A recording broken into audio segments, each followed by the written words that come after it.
Hi అండి. Welcome to one more short video. నేను evening స్నాక్స్‌లోకి పిల్లలకి పచ్చిమిరపకాయలు బజ్జీ చేసి ఇచ్చానండి. ఆ రెసిపీ ఏంటో చూసేయండి. ముందుగా చింతపండు గుజ్జు కొంచెం చిక్కగా తీసుకొని అందులో కొంచెం శనగపిండి వేసుకొని బాగా కలుపుకోవాలి.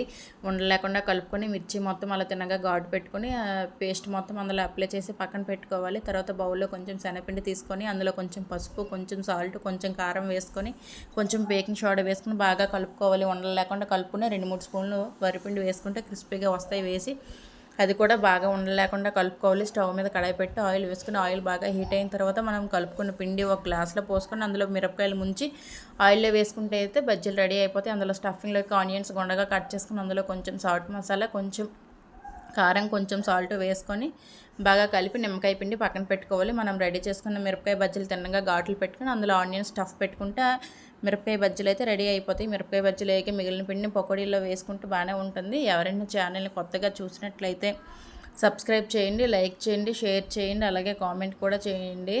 మీకు ఇంకా ఏం రెసిపీ కావాలని కూడా కామెంట్ చేస్తే కంపల్సరీగా నేను రెసిపీ అయితే షూట్ చేసి వీడియో అయితే పోస్ట్ చేస్తాను. థ్యాంక్ యూ అండి. Thank you so much. రేపు వీడియోలో అయితే మళ్ళీ కలుసుకుందాం. అంతవరకు tata, bye bye. Thank you so much.